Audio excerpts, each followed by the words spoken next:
Assalamualaikum warahmatullahi taala wabarakatuh. Pada kesempatan kali ini saya Yuanita Wulandari dengan NIM 2138105276, mahasiswa program studi pendidikan guru madrasah ibtidaiyah YIN Madura, akan membahas beberapa penjelasan materi nantinya. Pembahasan ini sebagai salah satu tugas mata kuliah pengembangan kurikulum dengan dosen pengampu Ibu Leli Lestari MPD. Adapun materi yang akan saya bahas, yang pertama hakikat kurikulum, yang kedua konsep pengembangan kurikulum dengan mengintegrasikan nilai akomodatif dan inklusif, yang ketiga landasan pengembangan kurikulum dengan mengintegrasikan komitmen kebangsaan akomodatif dan inklusif, yang keempat prinsip-prinsip pengembangan kurikulum, yang kelima pendekatan pengembangan kurikulum, yang keenam model-model pengembangan kurikulum.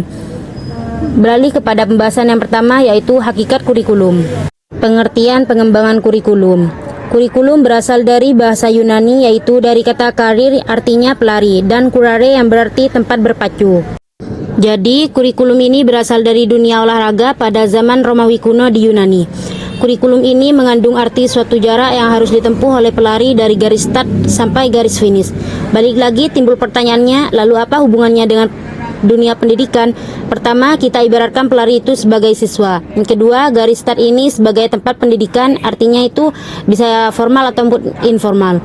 Yang ketiga, garis finish kita analogikan sebagai tujuan dari pendidikan, maka garis lintasan antara jarak start dengan finish itulah kurikulum. Maksudnya yang mana garis lintasan ini berfungsi sebagai jalan bagi para pelari untuk bisa sampai ke garis finish. Maka kembali lagi pada pendidikan, kurikulum memiliki fungsi sebagai alat atau cara agar tujuan pendidikan dapat tercapai. Pendidikan bisa tanpa kurikulum, hanya saja jika tanpa adanya kurikulum, pendidikan akan berjalan tanpa arah dan tujuan yang jelas.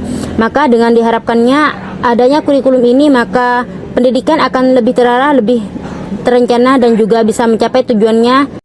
Menurut Undang-Undang Nomor 20 Tahun 2003 tentang Sistem Pendidikan Nasional, yang dikatakan bahwa kurikulum adalah seperangkat rencana dan peraturan mengenai isi dan bahan pelajaran serta cara yang digunakan sebagai pedoman penyelenggaraan kegiatan belajar mengajar untuk mencapai tujuan pendidikan. Pembahasan selanjutnya adalah fungsi kurikulum. Fungsi kurikulum secara umum adalah sebagai alat untuk membantu peserta didik untuk mengembangkan pribadinya ke arah tujuan pendidikan. Kurikulum berfungsi sebagai sarana yang penting dalam implementasi proses pembelajaran. Bagi pendidik, fungsi dari kurikulum ini adalah pedoman dalam implementasi proses pembelajaran. Jadi tidak mungkin seorang guru tidak masuk kelas dengan tangan kosong. Tanpa adanya panduan terlebih dahulu, seorang guru itu sudah memiliki materi, metode yang terarah, memiliki sistem evaluasi yang tepat. Ini semua ada di pembangunan kurikulum yang sudah dikembangkan oleh guru. Bagi kepala sekolah, kurikulum berfungsi untuk menyusun perencanaan dan program sekolah. Jadi kepala sekolah itu misalnya mau membuat kalender pendidikan 1 tahun ke depan, itu perlu dilihat dulu bagaimana kurikulumnya, kemudian nanti diturunkan menjadi kalender pendidikan.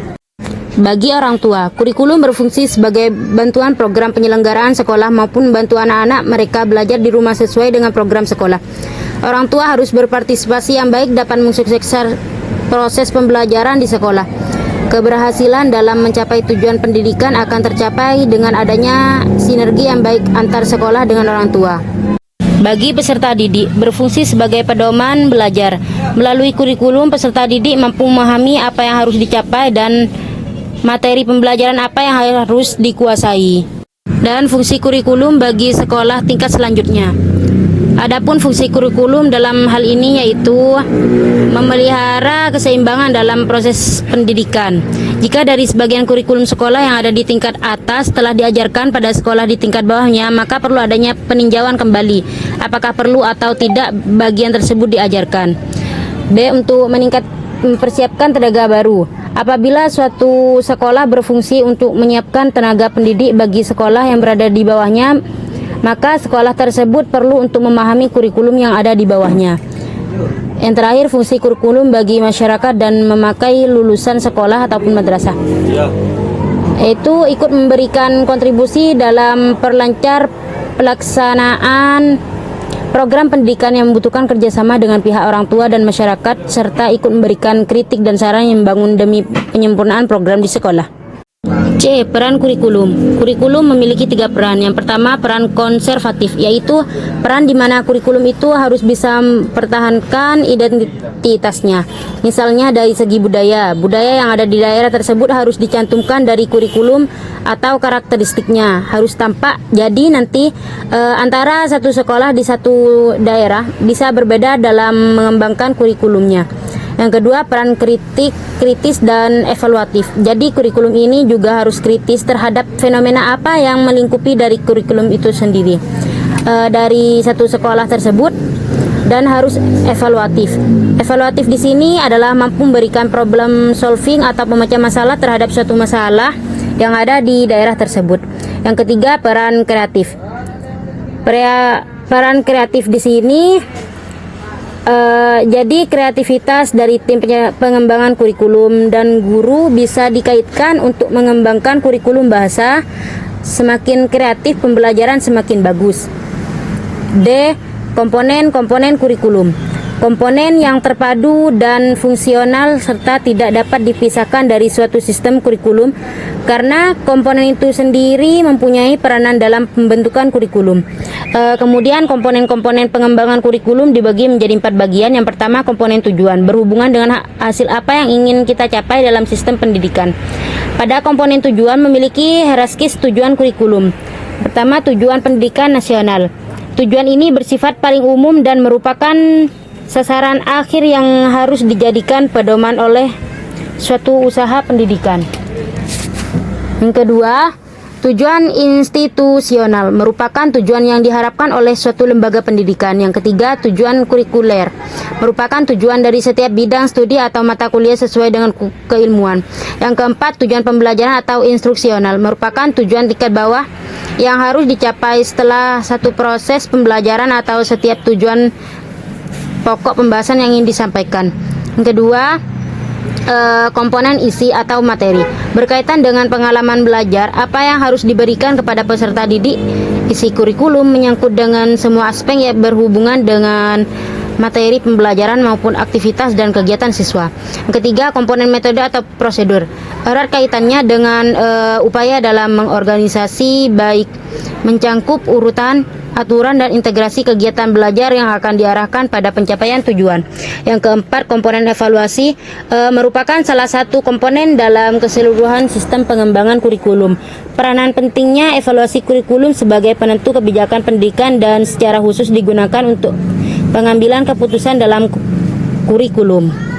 Beralih kepada pembahasan yang kedua, yaitu konsep pengembangan kurikulum dengan mengintegrasikan nilai akomodatif dan inklusif. Satuan penyelenggaraan pendidikan inklusif menggunakan kurikulum yang mengakomodasi kebutuhan dan kemampuan peserta didik sesuai dengan kecerdasan, bakat, minat, dan potensinya. Kurikulum akomodatif ini diterapkan pada 4 model, yaitu duplikasi, modifikasi, substitusi, dan omisi. Setiap peserta didik berkebutuhan khusus memiliki hambatan-hambatan tertentu yang berbeda antara satu dengan yang lainnya. Maka perlunya pengembangan kurikulum dengan mengintegrasikan nilai akomodatif dan inklusif. Nilai akomodatifnya, anak berkebutuhan khusus dapat berkurikulum yang sesuai bakat dan minatnya, dan kurikulumnya sesuai dengan porsi dan tidak dilebihkan. Nilai inklusifnya yaitu terciptanya pembelajaran yang ramah bagi semua peserta didik, baik reguler maupun anak berkebutuhan khusus. B. Dasar pengembangan kurikulum. Pendekatan diperlukan untuk memperkuat kerangka berpikirnya.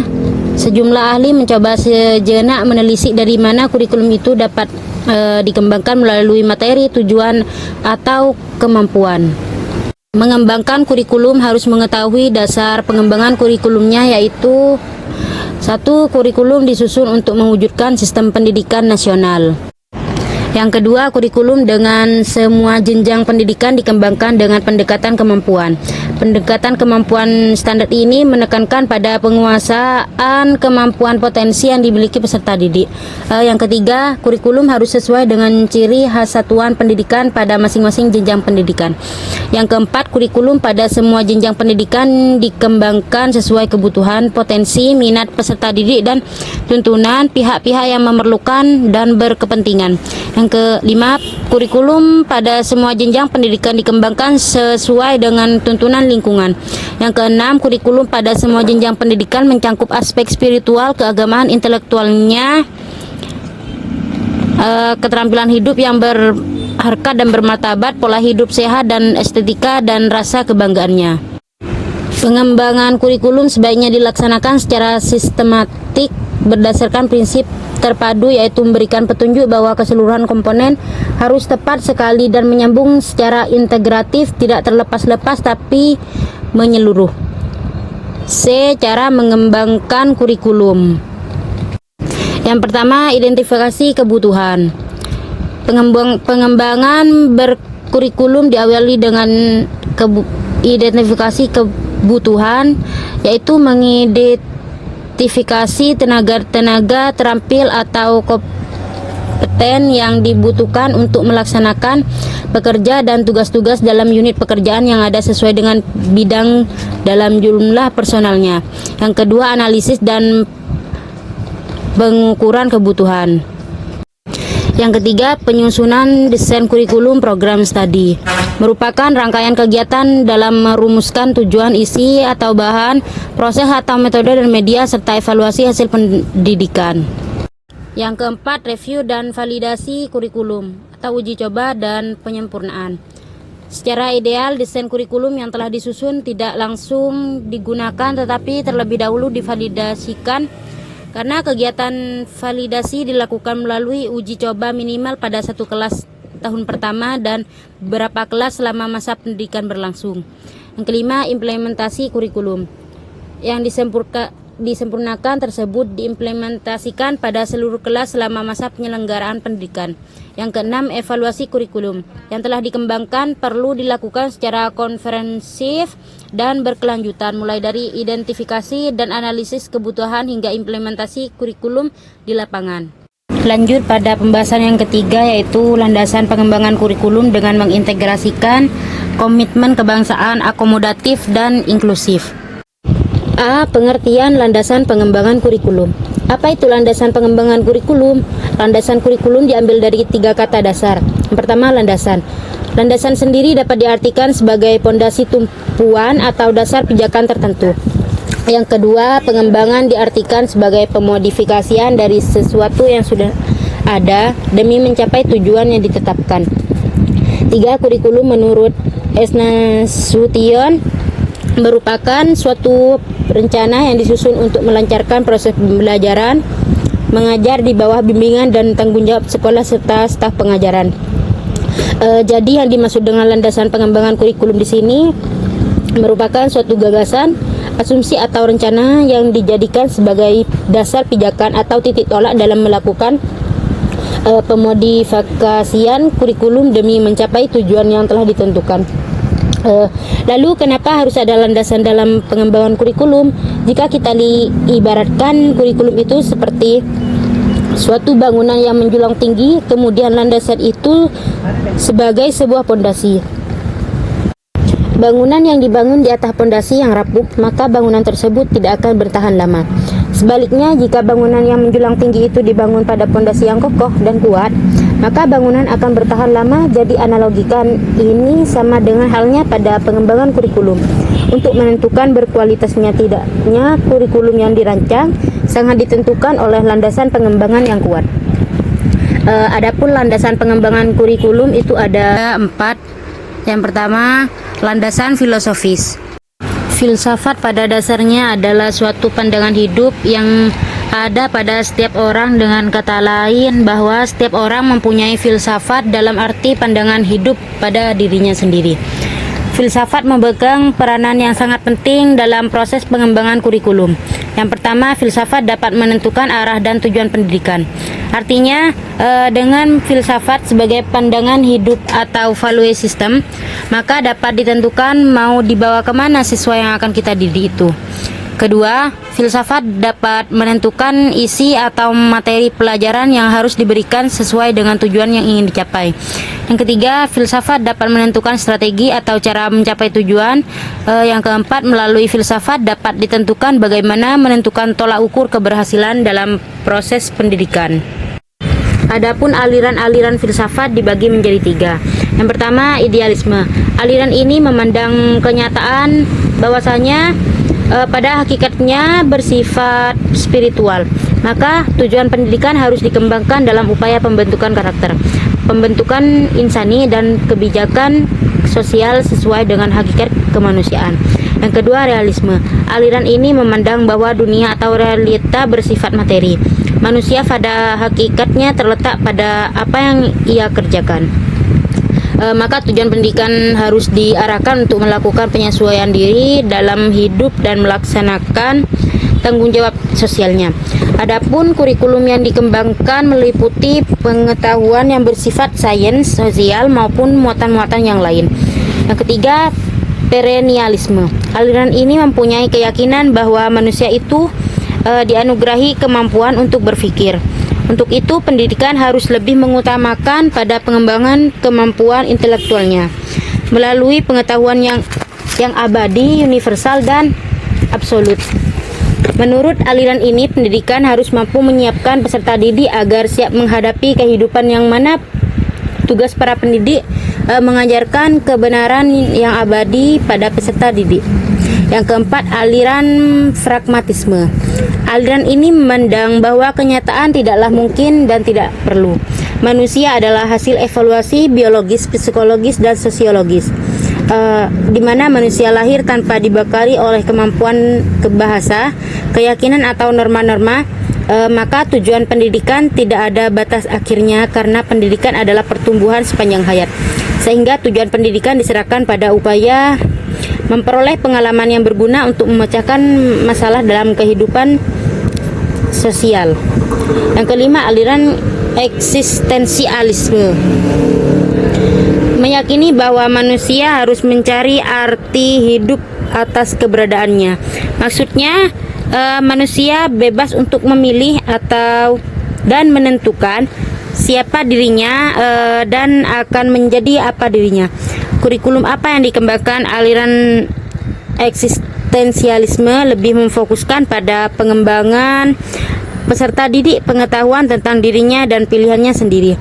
Yang keenam, aliran esensialisme menekankan pentingnya proses pendidikan diarahkan secara eksklusif bagi pengembangan kemampuannya, baik proses maupun isi atau konten, dan karena itu pendidikan harus beruniform. Yang kedua, landasan psikologi. Landasan ini terbagi menjadi dua dimensi. Yang pertama, psikologi perkembangan. Setiap individu dalam hidupnya melalui fase-fase perkembangan dan setiap fase-fasenya memiliki karakteristik tersendiri. Yang kedua, psikologi belajar. Dimensi ini berkaitan dengan teori belajar. Teori psikologi kognitif, di mana teori ini memandang bahwa belajar adalah proses mengembangkan pemahaman baru atau mengubah dari pengalaman yang lama. B. Teori psikologi behavioristik.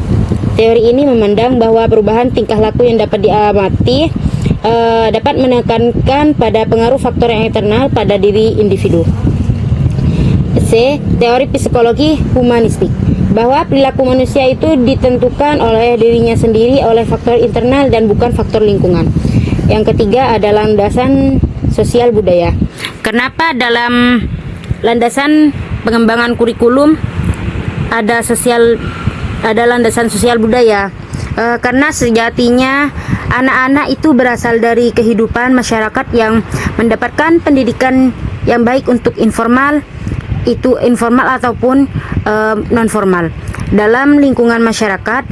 Lalu Pendidikan ini anak-anak diarahkan agar mampu terjun dalam kehidupan bermasyarakat. Oleh karenanya, kehidupan masyarakat dan kebudayaan dengan berbagai karakteristiknya harus menjadikan landasan dan titik tolak dalam melaksanakannya pendidikan. Yang keempat ada landasan ilmu pengetahuan dan teknologi. Tentunya kita sudah tahu bahwa ilmu pengetahuan dan teknologi itu berkembang pesat. Maka pendidikan membutuhkan dukungan dari penggunaan alat-alat industri untuk menunjang pelaksanaan program pendidikan. Perkembangan iptek ini akan berimplikasi terhadap pengembangan kurikulum yang di dalamnya mencangkup ada isi atau materi pendidikan. C. Integrasi landasan pengembangan kurikulum dengan komitmen kebangsaan akomodatif dan inklusi. Komitmen kebangsaan di sini adalah indikator yang bertujuan untuk melihat sejauh mana cara pandang, sikap, dan praktis beragama seseorang berdampak pada kesetiaannya terhadap bangsa, terutama terkait dengan penerimaan Pancasila sebagai ideologi negara. Komitmen kebangsaan juga dapat dilihat dari sikap seseorang terhadap tentangan ideologi yang berlawanan dengan Pancasila serta nasionalisme. Salah satu bentuk pengintegrasian landasan kurikulum seperti dalam landasan sosiologi dengan komitmen kebangsaan adalah pada kurikulum multikultural, di mana komitmen kebangsaan yang dapat dibentuk melalui materi pada mata pelajaran PPKN diantaranya sikap untuk saling menghargai dan menghormati setiap kebinekaan dalam kehidupan. Lanjut pada pembahasan yang keempat, yaitu prinsip pengembangan kurikulum. Saya akan melanjutkan kepada pembahasan inti, yaitu mengenai prinsip kurikulum, di mana untuk prinsip pengembangan kurikulum terbagi menjadi dua. Ada yang secara umum dan secara khusus. Prinsip pengembangan kurikulum secara umum terdapat beberapa prinsip. Yang pertama, prinsip berorientasi pada tujuan dan kompetensi. Yang kedua, prinsip relevansi. Terdiri dari dua jenis, yaitu relevansi eksternal dan relevansi internal. Setiap kurikulum harus memiliki keserasian antara komponen-komponennya, yaitu keserasian antara tujuan yang harus dicapai, isi materi atau pengalaman belajar yang harus dimiliki peserta didik, strategi atau metode yang digunakan, serta alat penilaian untuk melihat ketercapaian tujuan. Jadi, relevansi di sini berkaitan dengan keutuhan isi dari kurikulum tersebut, bahwa semua unsur dalam kurikulum memiliki kaitan satu sama lain dan membentuk suatu sistem yang dijalankan untuk mewujudkan tujuan pendidikan. Yang ketiga, prinsip efisiensi. Menyebutkan sebagai prinsip praktis. Prinsip ini mengusahakan agar dalam pengembangan kurikulum dapat mendayagunakan waktu, biaya, dan sumber-sumber lain yang ada pada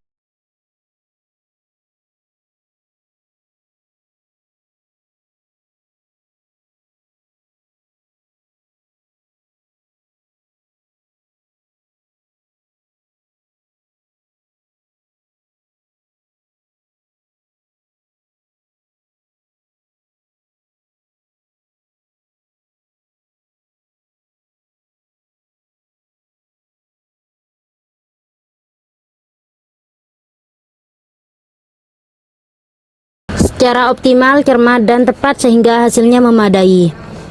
Prinsip efisiensi dalam pengembangan kurikulum yakni harus memperhatikan dan memahami situasi dan kondisi tempat di mana kurikulum yang akan digunakan.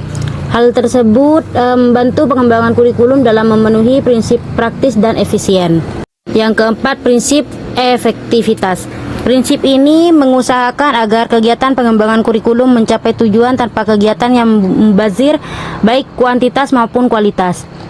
Prinsip efektivitas berkenaan dengan rencana dalam suatu kurikulum dapat dilaksanakan dan dapat dicapai dalam kegiatan belajar mengajar. Yang kelima, prinsip fleksibilitas atau keluasan. Prinsip ini dalam mengembangkan kurikulumnya adalah kurikulum yang disusun harus dengan secara luas, mudah disesuaikan, dirubah, dilengkapi ataupun dikurangi sesuai dengan tuntunan perubahan dan keadaan serta kemampuan di setiap tempat.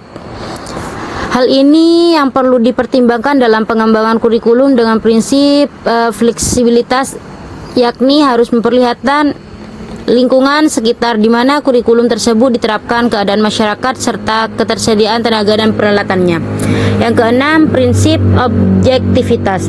Kurikulum harus dikembangkan dengan mengusahakan agar semua kegiatan intrakurikuler, ekstrakurikuler, dan kokurikuler